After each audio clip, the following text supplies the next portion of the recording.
Want to thank you all for tuning in, and those of you that are watching this on video or recording it, thank you for tuning in after the fact. This is our launching featured presentation, the first talk in our online conference that we're having on ending inflation and the Fed. As you all know, this is one of the real top burning issues of our time, the monetary destruction by the Federal Reserve.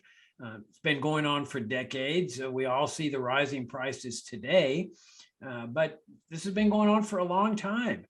And unfortunately, it's necessary to repeat the arguments over and over again. And it's nice that we have the technology to record these things and put them online, because you never know when somebody is going to just discover them and figure out what really is going on, because there's so many people in the world, as we know, that have no idea that the Federal Reserve is the cause of inflation. They look at it as some kind of independent phenomenon that fortunately the Fed is there to fight. Well, they have no concept of that really what the root cause of this is. And that's why we have seminars like this and conferences. And thank you all for helping fund this conference. We're very, very appreciative. We're honored to have as our first leadoff speaker, Richard Ebeling. And Richard and I have been friends for, 35 years or so. He was teaching at the University of Dallas. I was a lawyer in Dallas at the time, and I was taking a tutorial in Austrian economics by the head of the department there, a guy named Sam Bostaff. And we'd gone up through the classical economists and Adam Smith, of course, and Menger's principles, and we were reaching human action by Ludwig von Mises. And he said, well, I'm hiring a new guy in the department here. His name is Richard Ebeling, and I want you to know that he's probably the guy in your age group that knows more about Austrian economics than anybody. And so as much as I'd love to continue the tutorial, I have to, in good conscience, transfer you to him, because he's the guy to teach you in human action, which is, of course, Ludwig von Mises' magnum opus. So I hired Richard. We struck a deal, and he tutored me in chapter by chapter in Mises' human action. Today, he is the BB&T Distinguished Professor in Ethics and Free Enterprise Leadership at the Citadel. Before that, he was president of the Foundation for Economic Education, which many of you know as FEE. Before that, he was the Ludwig von Mises Professor of Economics at Hillsdale College. He's written several books and co-authored books and edited books and co-edited books. Some of his books are Political Economy, Public Policy and Monetary Economics, Ludwig von Mises and the Austrian Tradition. Another one is Austrian Economics and the Political Economy of Freedom. He's also the co-author and co-editor of a 5-volume work called In Defense of Capitalism. One of his most monumental achievements was finding what are known as the lost papers of Ludwig von Mises that were stashed away over in the Soviet archives. And Richard discovered them, dug them up, and found them, and brought copies back to the United States, and ultimately had them published. If you go to our store at fff.org, you'll see a lot of our books are co-edited by Richard or authored by Richard. One of his books that he authored is Austrian Economics and Public Policy. And then another great book, which of course is pertinent to our topic today, and that's Monetary Central Planning in the State.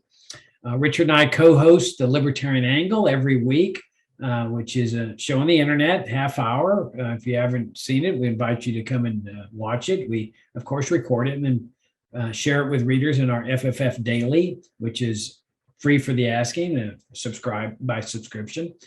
And he contributes a monthly article to our monthly journal, Future of Freedom. In fact, when I first started FFF back in 1989, Richard served as the Vice President of Academic Affairs.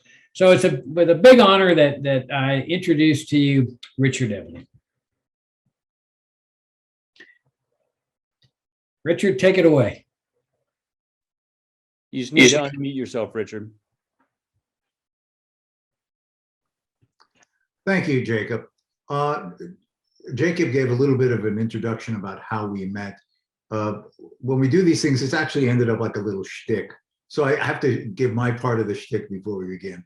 It is true that when Jacob approached me when I had taken the job at the University of Dallas in Texas, he asked if I would tutor him through Mises's Human Action. This was a new job there. I had new original lesson plans for my classes, and I wasn't interested in doing it at that time. But he then dangled a bunch of money in front of me, the fee he would pay for the tutorials. And he gave me an offer I couldn't refuse.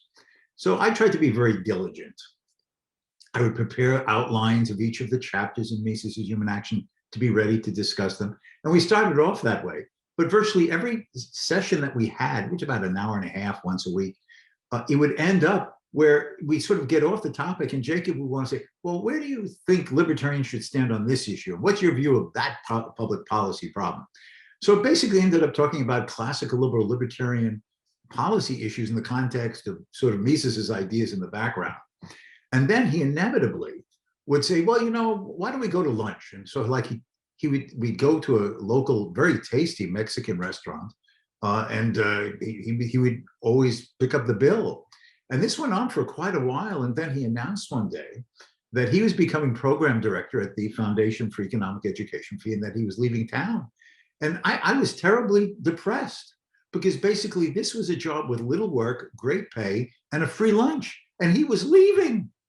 It took me months to overcome this state of depression. But anyway, he was at Fee for, I guess, Jacob, what, about a year and a half, 2 years? I forget now. But anyway, he decided to leave and set up the foundation, a Future Freedom Foundation. And he very kindly asked me if I would come and serve at that time as vice president of academic affairs, which I did until 2003, when I accepted the presidency of Fee myself. And during those approximately 13 years, it was a delight, and now in a different sort of arrangement, it continues to be a delight to work with Jacob, because the Future of Freedom Foundation has set for itself a particular niche in the freedom movement, and that is to present an uncompromising and principled case for liberty on a wide swath of public policy issues in a way that would show the importance of the ethical position, the soundness of the economics, and the necessity of a free society if human beings are to have liberty, dignity, and prosperity. And therefore, it is my pleasure once again to be participating in one of FFF's seminars, this one on inflation, ending inflation and ending the Fed. The title for my talk this evening is listed as monetary freedom instead of central banking. There's a lot of arguments that are heard today, pro and con, about what monetary policy should be with the Federal Reserve, what errors it's made in the past, and I want to talk about some of those. But there's one element of these discourses that rarely receives attention, focus, or positive argumentation. I say really because it's never. And that is the idea is that should the government, through its central banking agency, be even involved in the money supply and the influencing of the quantity of money in the economy and the manipulative setting or influencing of interest rates, and attempting to direct and modify how investment and other types of bankings operate. In other words, shouldn't banking and the monetary system be a matter of the market? And that's where I would like to end up with for the latter part of my presentation. To start off with, this period of the last year or so, particularly the last 6 months, has been a shock for many Americans. The reason being for this is that for a good part of the last 40 years, as a number of commentators have pointed out, price inflation, as measured by, for example, the government's consumer price index, has been relatively low on an annual basis, between 2.5%, 1.5%, 3%.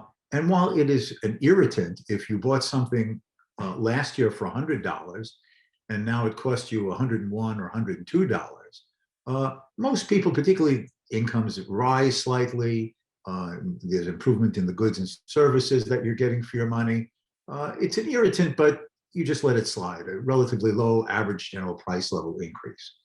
But what has been happening is that we have seen, especially exacerbated by a variety of shocks on the economy, is that prices are now rising on average and in general, again measured by something like the CPI, at a far noticeably higher rate. During this past summer, July and August, it's been 8.5, 8.3. The Federal Reserve will be issuing the September numbers for the CPI later in October. And it's a question whether it will be more of the same or higher or slightly lower.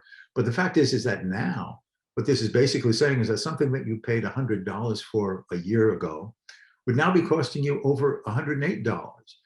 That is, it's approaching 10% more.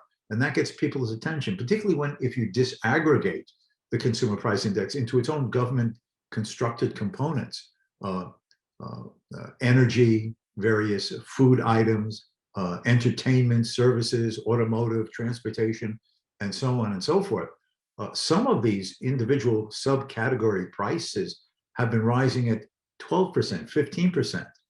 The energy sectors in double digit of 20, 30, 60%. And this has been a difficult thing for people to adjust to or even understand and fearful of, particularly as their money incomes are not rising. So the real value of their dollar on average and in general is decreasing in these various ways. But I think that what has happened is that many people are confusing the symptom from the cause. I think we all commonsensically know that if we take someone's temperature and it shows that the temperature is above normal, it is not the thermometer registering the degree of temperature that is the cause of the fever. It's a symptom of something going on in the body that is merely being registered by the thermometer. And prices, therefore, should be understood as prices rising in general and in different staggered ways must be understood as the symptom of an underlying cause that has brought it about. And so that really, historically, the idea of what is inflation was not defined as rising prices. That's only become the form because where people are focusing on the symptom of the underlying cause, and that is a statistical averaging of what prices are doing in general, and that is going up in this manner. The underlying cause in which economists, since the time of, let's say, Adam Smith, or even earlier, certainly David Hume and others, have understood, is that the underlying cause of a general rise in prices is an increase in the quantity of money in the economy. There can be no general rise in prices in the economy that is consistent and persistent without an increase in the supply of the medium of exchange. If, for example, you have $1,000 to spend during a year, and you spend $500 on one item, commodity X, and you spend $250 on commodity Y and $50 on commodity, $250 on commodity Z, you realize that if you want to increase, let's say, your purchases of commodity Y to $300, and your income is only $1,000, then you have to reduce by some dollar amount you're spending on either commodity X or commodity Z, or a combination of the two. And if that happens, your ability to spend more on the commodity you want to have more of requires you to decrease your money demand and the prices you're willing to pay for either one or the both of them. So the fact is that unless there's an increase in the supply of money, there is no way for spending in general in the monetary sense to expand, because that example I've used of an individual is no less true of the society as a whole. There's all the money income being earned by everyone in the society, and there can be no general increase in monetary expenditures and the pressures on prices rising without an increase in the medium of exchange through which people express the intensity and their desire to buy goods. So the cause of this problem ultimately and fundamentally is an increase in the money supply. Now, historically, if you look in the past, the 18th century, the 19th century, all the major modern economies of that time were either on or were moving towards gold standards. The gold standard, which itself was a market-based medium originally, basically means that the money that is used is a commodity that the market has chosen for its conveniences, its features, its qualities, its characteristics, for the facilitating of exchanges. And if there's an increase in the demand for money, and gold or another commodity like silver is the money, the only way there can be more money in the economy is by the exploration, the mining, extracting, the transporting, and the minting and refining of all or a part of that gold into the monetary medium, which of course used to be coins and bullion when those were widely used as money. But this also meant that the supply of money in the society was determined by the market checks and balances of supply and demand. If people had an increase in the demand for money, the value of the medium would rise relative to the prices that they were reflecting in terms of goods, and gold mining would become more profitable. Over time, as prospecting and mining and minting increased, the supply of the commodity money would rise. There'd be more of it in the economy.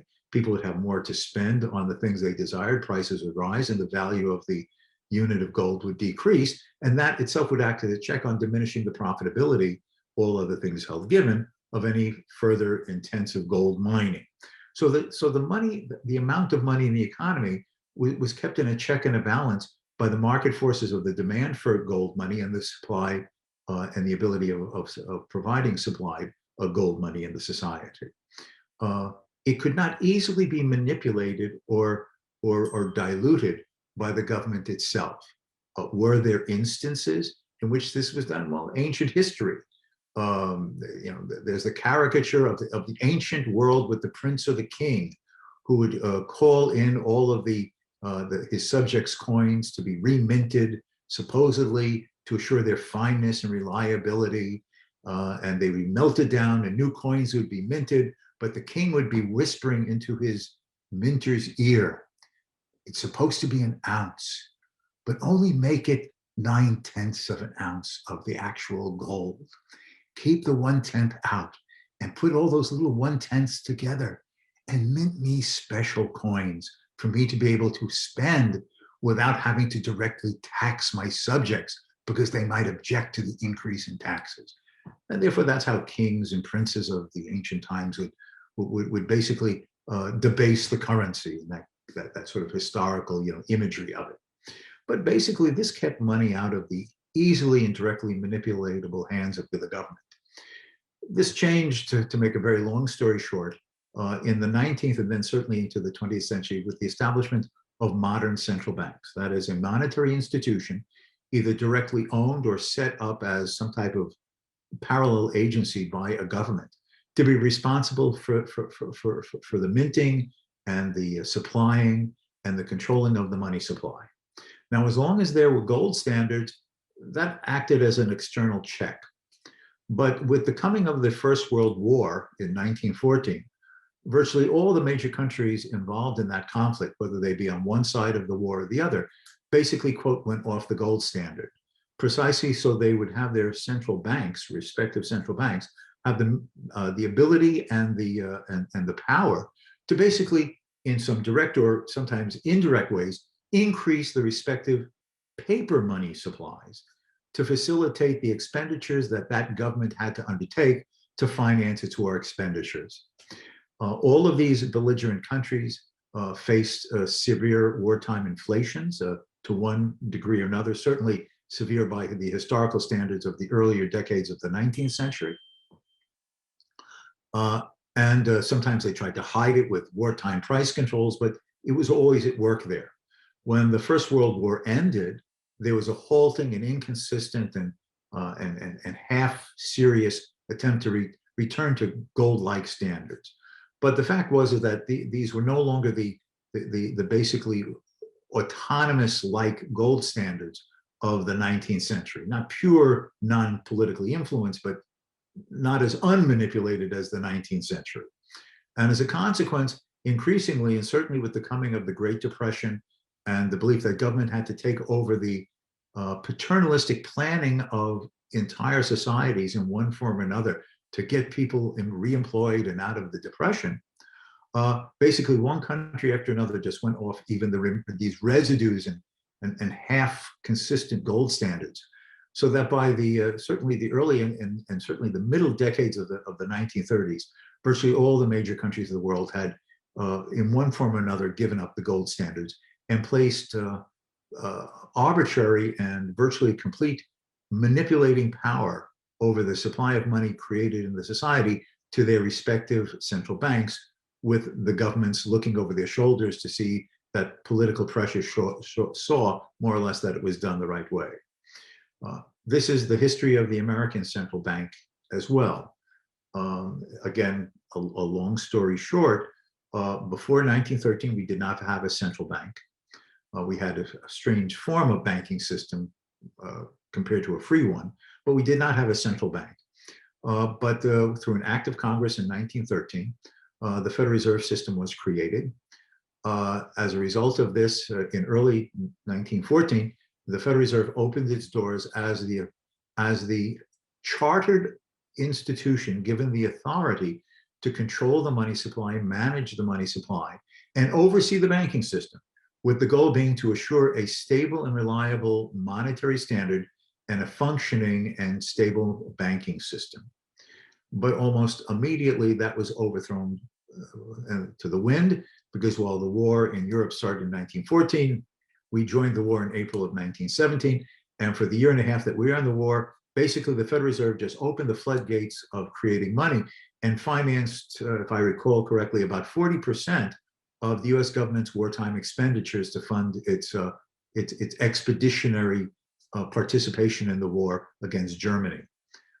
After the war, there was an attempt to bring an end to this. There was a rather severe but short recession. But then in the 1920s, the Federal Reserve decided to undertake a monetary experiment to try to keep the price level stable, neither inflation nor deflation.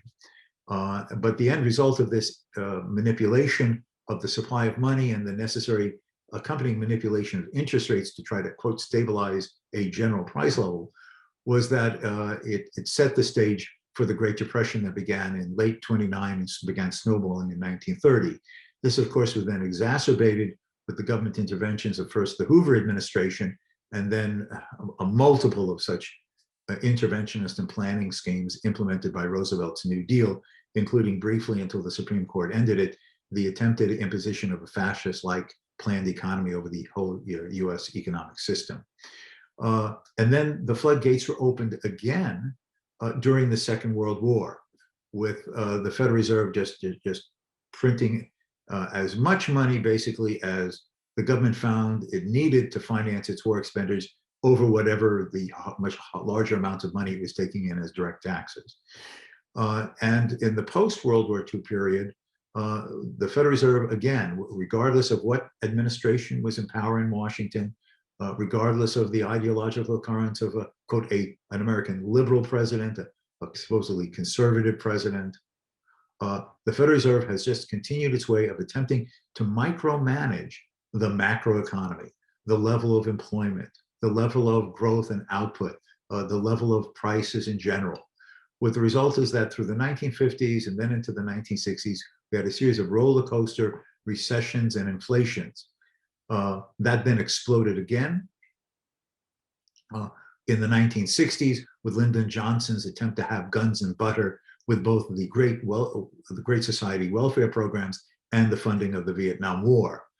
That continued through the 1970s, so much so that in the late 1970s, again measured by a thing like the Consumer Price Index, the United States economy experienced at an annualized rate, a part of 1979, 1980, of price inflation of almost 15% at an annualized rate. That was a rate of price inflation not seen in the United States since the American Civil War, literally almost a century earlier. After that, with the 1980s, all of that began to slow down. And then this is what has caused the shock, because from the 1980s on through very recently, we continually had price inflation, again, the CPI measured price inflation, But again, there would be short periods of 4% to 5% annualized rates, but 1.5%, 2%, 3%, irritating, but not enough to shock people. And now with the rise in this price inflation most recently, it has been the worst since the late 1970s, beginning of the 1980s. Now, why has this come about? Well, the last 20 years has seen again a continuation of the Federal Reserve believing that it can centrally plan the macroeconomy through controlling the money supply and manipulating interest rates. How so? Well, at the beginning of the 20th century, there was this great concern that there was a threat of deflation. Oh, the economy is growing too much, productivity is pushing down prices in the marketplace, deflation is bad. So between 2003 and 2008, first under Alan Greenspan and then continuing with Ben Bernanke, there was an attempt to reflate the economy, so much so that between 2003 and 2008, the money supply increased by about 50%. And interest rates, when adjusted for inflation, were down to zero or negative. This set up a housing boom binge. It set off a stock market binge, but all of which then came crashing down in 08 and 09. But what was the Federal Reserve's response from this? To admit the error of its ways, that its own monetary and interest rate manipulations were causing this roller coaster process? No. Oh, we have to bring the economy to a return to prosperity. We have to keep increasing the amount of money in the economy. We have to introduce quantitative easing, that is basically buying even more government securities and now other assets, including mortgages, to try to assure that the economy is growing through interest rates that the Federal Reserve decides are the right interest rates to stimulate investment and a restoration of the housing market and economic activity in general and employment. And so we saw again that between 08, 09 and 2020, that is just before COVID struck, the money supply increased as measured by an indicator called M2 by 300%, over 300%. And then the COVID struck in 2020, and the government shut down the economy. It was the first economic recession that could be said to have been directly created by the heavy hand of government. Don't produce, don't go to work, don't leave your home or apartment, don't go shopping except for the minimal necessities, and stay 400 yards away from any other human being you see around you. And the economy just stopped. But what again was the Federal Reserve's response? Pumping massive money into the economy, basically to fund all, first with Trump and then with Biden, all of these anti-COVID policies, with the result that the money supply exploded again and rose by an additional 50% just in the 2 years from 2020 to today. So as a consequence of this, finally, all of this monetary expansion in at one period of building upon another period, and the explosion of even more monetary expansion during the last 2 years with the COVID government spending, has set the stage by the catalyst of certain forces, this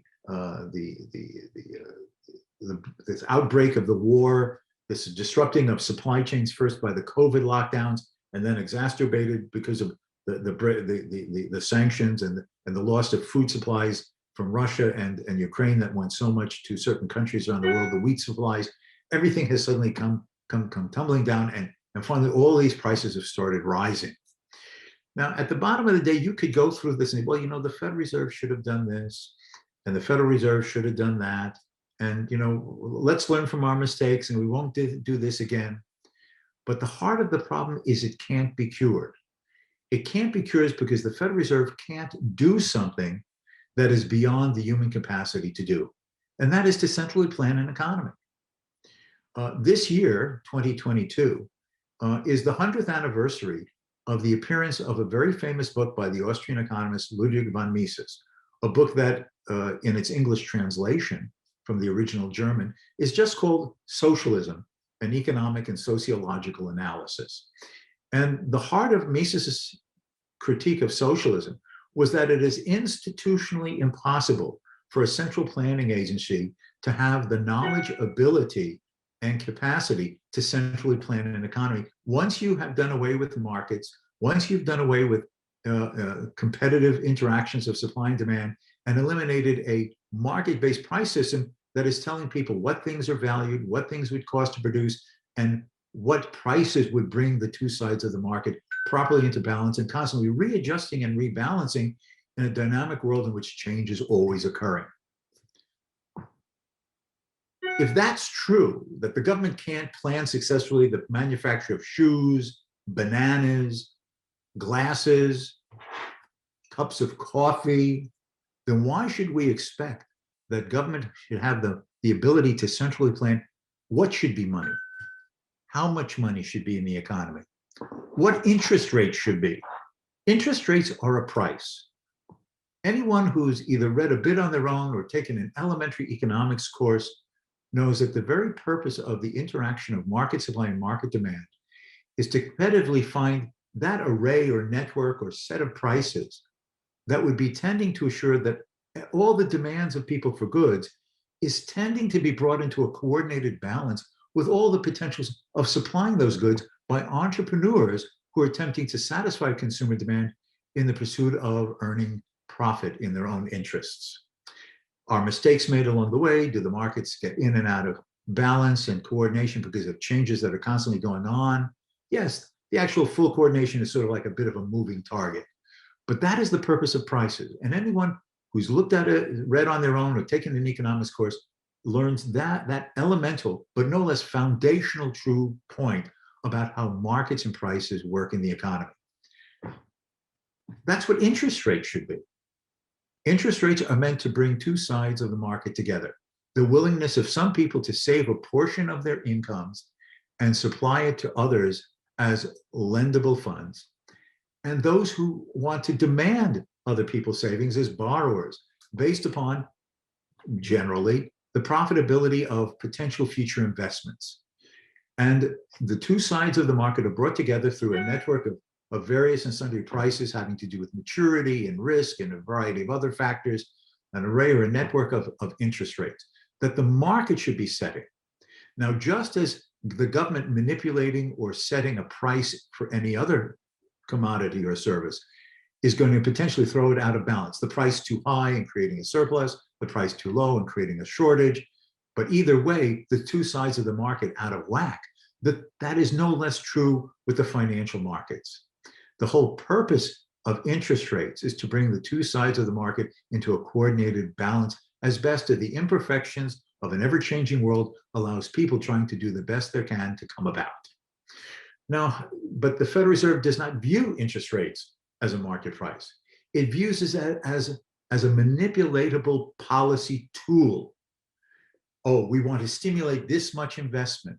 Oh, there wouldn't be enough real savings in the economy at manipulated interest rate to assure that all those who we want to have borrow it for various investment in housing and other purposes to do so, we're going to increase the money supply and create out of thin air the necessary fiat money funds through the banking system that can then be lent out by financial institutions and percolate through the economy, trying to influence investment, output, employment, as we, the monetary central planners, consider best and right.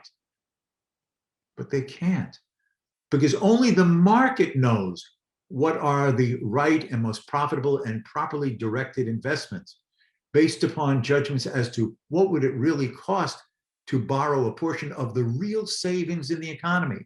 That is the amount of real earnings of people out of their incomes that they set aside rather than spend it on potential goods and services in their consumer demands. Only that enables the market to come into balance. What is the total amount of investment that it can occur? What types of investments could occur? And the interest rate also influence the time horizons of the investment being a longer term or shorter term. But manipulating interest rates throws all of that in balance. The Austrian economists, in their version of the business cycle, which I understand not all economists and others share, but generally say that if interest rates are meant to keep investments in balance with savings, and if interest rates are supposed to act as a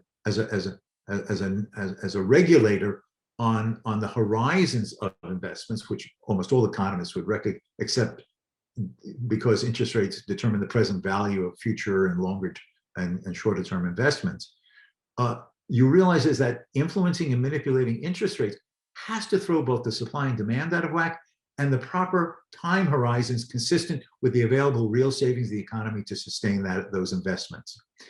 And it is not surprising, therefore, that once this process stops, because prices are rising and the central bank gets concerned that inflation could get totally out of hand and they have to pull the brakes and they're going to raise interest rates, not guided by what the market would recalibrate interest rates at, but what they think should be the heightened level of interest rates, and constantly calibrating them up based upon their voodoo magic of making their judgments at the board meetings of the Federal Reserve.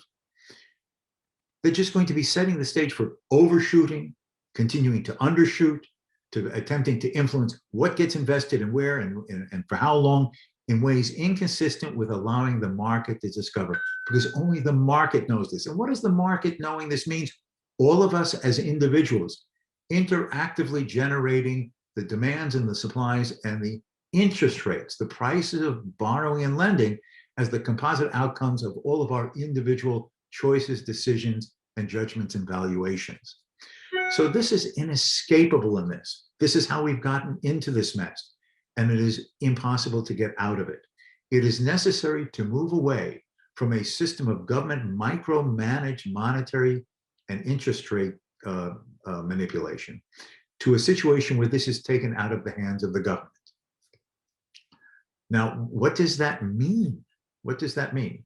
Well, the fact what it means is to basically establish free banking in a market-based monetary system. Now, there is an entire subfield that has emerged on the issue of free banking and free monetary systems. And among these speakers on these issues are such notable economists as Lawrence H. White at George Mason University, George Selgin, Kevin Dowd in Great Britain, and a variety of others. And if I may be allowed to give myself a plug, just a few years ago, the Future Freedom Foundation sponsored the publication of my modest contribution to this, called Monetary Central Planning in the State, which is available as a very inexpensive ebook off, for example, Amazon, in which I explain the Austrian and Keynesian perspectives. In the latter part of the book is this very discussion of central banking versus the competitive private free banking. But the whole purpose of this is to move the system away from these manipulations and this control of a central bank.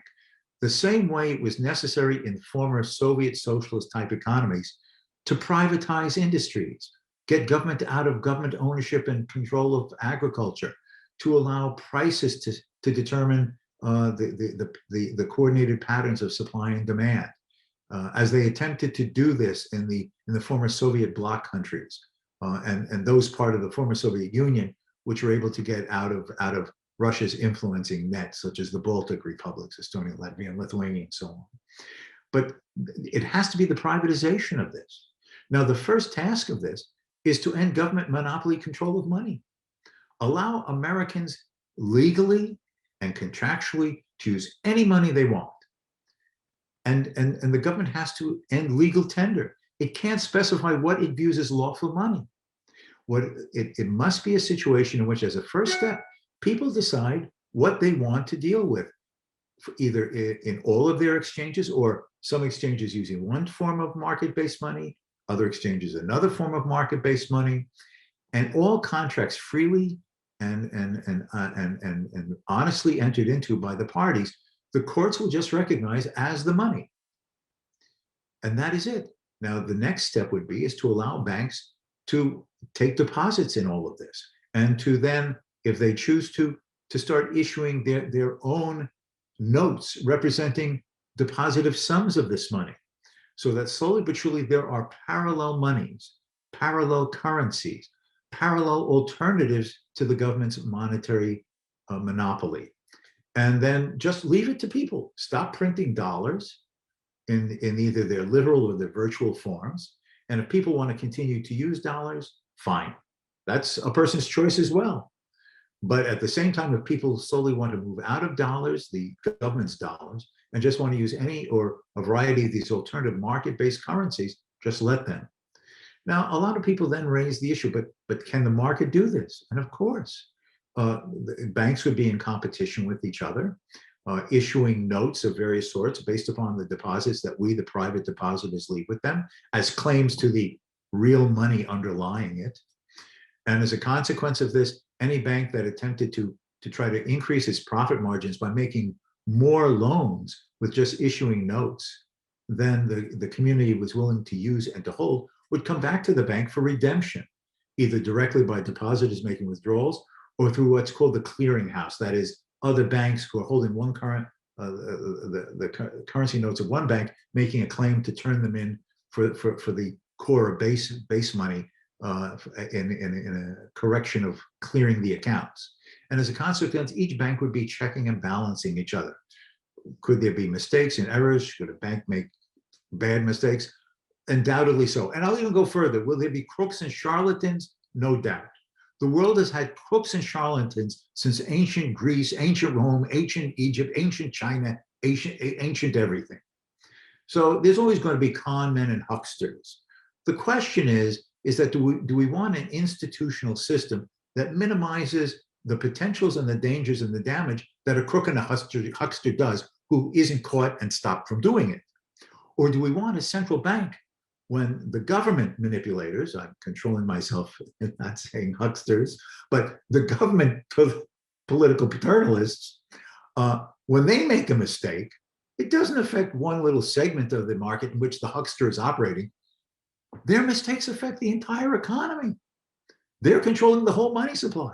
They're affecting the entire structure of interest rates for all banks and financial institutions in the entire country. They're influencing the value of money relative to all of the other currencies of the world, vis-a-vis the money being used by Americans. Their mistakes, either intentional, in the sense that they're trying to just consciously manipulate something in a certain way, or unintentional, they really didn't mean it, but it just turned out that way, or politically motivated, as has often been the case, get the economy moving, happy days are here again through stimulated investment and employment before an election is coming up and the politicians who appoint us want to be reelected, so we have to do something to support them. In economics, that's referred to as the political business cycle. But all of this are the dangers of central banking compared to a competitive private free banking system. Let me also touch upon some side issues that are related to this.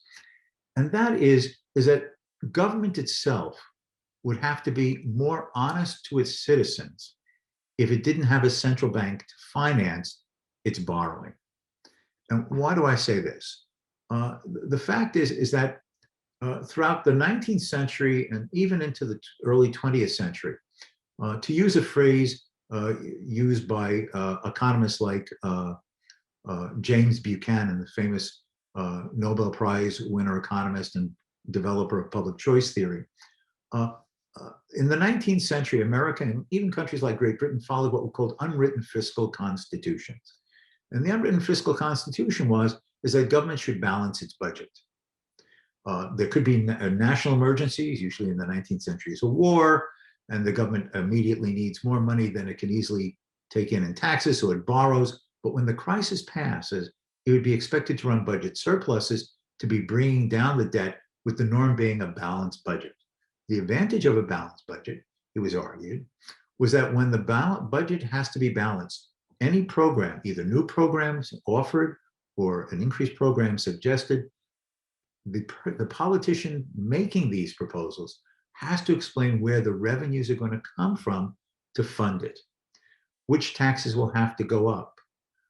Who will bear the taxes, the tax incidence, if a new program is to be added or some additional spending is to be increased to an existing program without a diminishment of some other already existing program. So like going to the supermarket and well, if I buy a can of corn for this price, that's going to leave less money in my pocket to buy other things, given my food budget. If the government wants to spend more money on anything, it's going to have to raise taxes and reduce the after-tax incomes of some.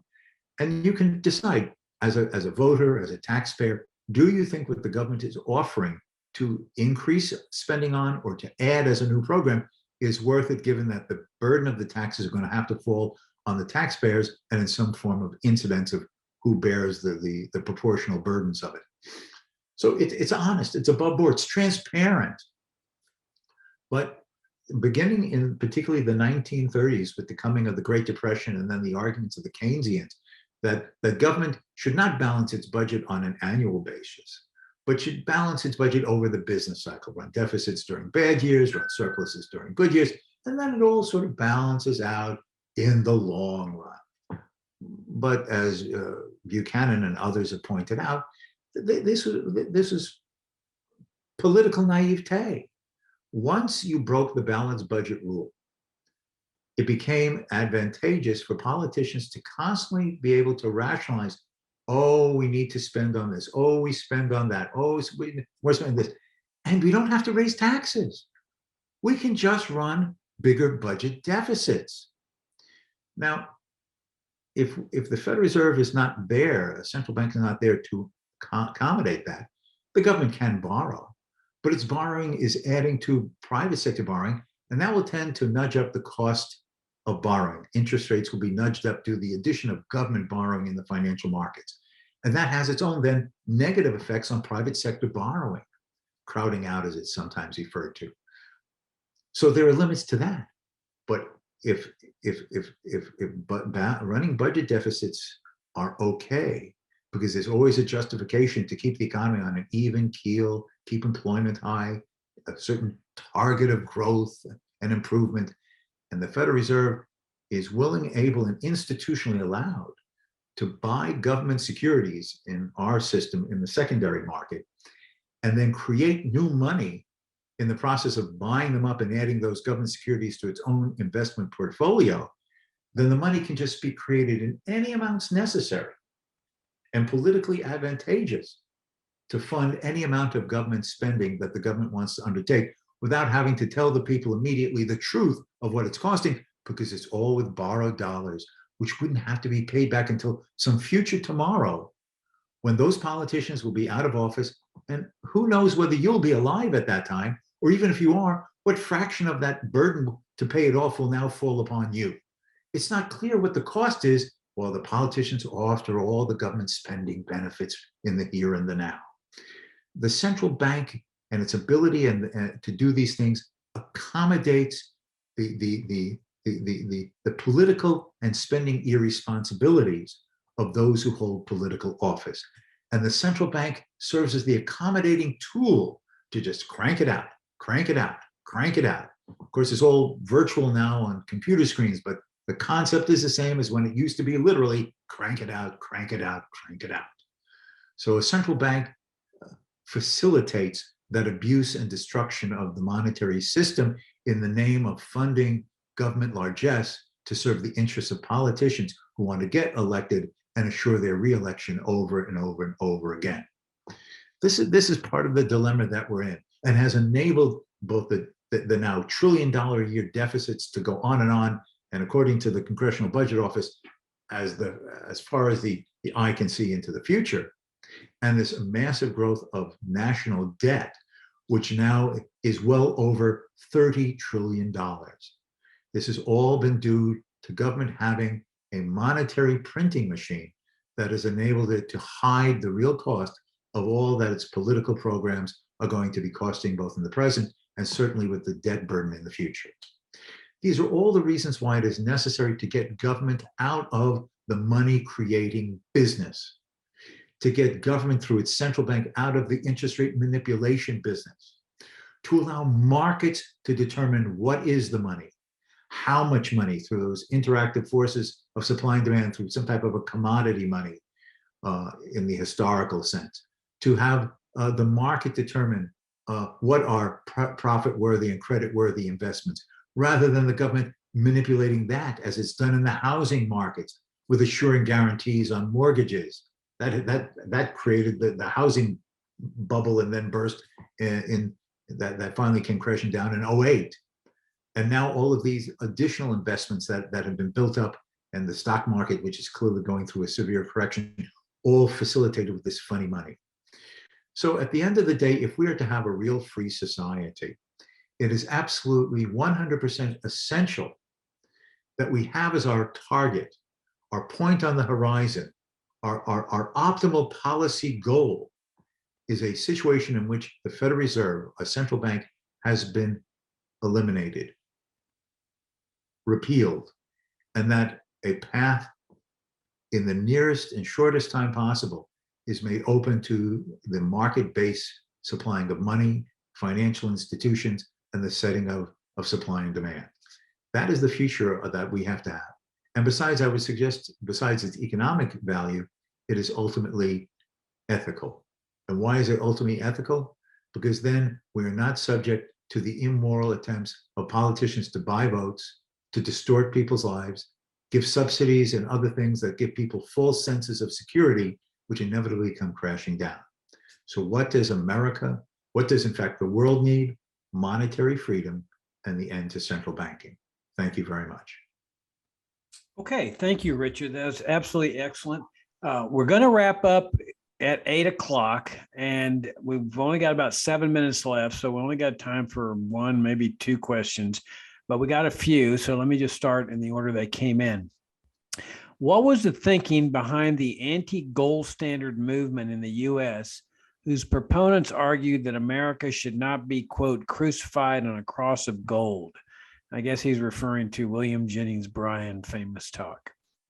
Yeah, again, the short version is that in the post-Civil War period, American agriculture was becoming increasingly productive. The beginning of mechanization of farming, and farmers are becoming far more productive. That means that the output of agriculture per man hour was falling significantly. And as greater and greater quantities of food were growing, agricultural prices started going down. And a variety of marginal farmers who were not able to keep up with these innovative improvements in farming were finding themselves unable to keep their costs low relative to the market-based lower prices due to the greater output. And they were complaining that, oh, we're suffering from deflation, falling prices are forcing us into bankruptcy.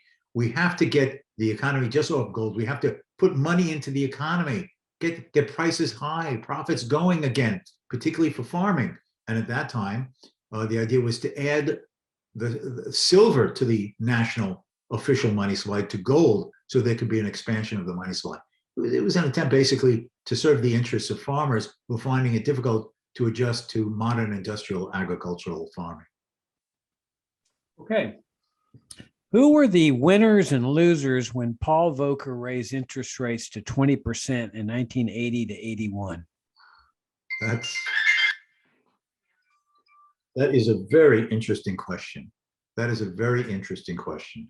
I would argue that the big losers were all those who had become dependent upon government largesse and rising prices. Those who were the housing speculators, the stock market speculators, who thought that, well, I can get it up and flip it, get it up and flip it, get it up and flip it. Who were the winners by ending that inflation? All the other people in the United States, the ordinary salary income earning person. They're not seeing their money incomes melt away through rising prices. And as I said, in 1979, early 1980, at an annualized rate of price inflation of 15% as measured by the CPI. All those on fixed incomes, we're no longer seeing that occur. And as price inflation fell, as the 1980s progressed, all of those ordinary citizens saw each dollar in their pocket worth more and losing its value at a far lower rate than what was occurring before. So the general population gained by it, and only those who had been riding on the tails of inflationary speculation of various types and investments were the losers. Okay. Is the movement in the price of gold more sensitive to price inflation than to monetary inflation? If it is, Why has the dollar price of gold not gone up more than it has? In the 70s, when price inflation was rising, gold prices also rose even when the dollar was rising against other currencies. It's an interesting question too. I think that most commodity prices on today that exist today reflect people's expectations of the future. That's built into it to a great extent. It's a strange phenomenon that when they do these survey polls of financiers, investors, a wide variety of other financial experts, what do you expect price inflation to be looking, let's say, 3 years ahead, 4 years ahead? They're assuming these polls are correct, and these are the people who would decide, well, what commodities might be profitable. Gold, of course, is a commodity. They're saying, well, looking at 3, 4 years ahead, price inflation will be back down to like 3 and 4%. So there's a strange phenomenon right now that people don't believe what they're seeing. They think that this is what Jay Powell, the Fed board chairman, was saying just a year ago. Oh, prices are rising. This is transitory, and there seems to be the psychology of a belief in a variety of the financial and commodity markets that this is still all transitory and everything is going to normalize looking down the road 3 or 4 years. I'm not persuaded that that's true, but as long as people believe that, that influences whether they're willing to invest in a commodity like gold as opposed to other things. And gold is obviously a hedge and a speculative item. Okay.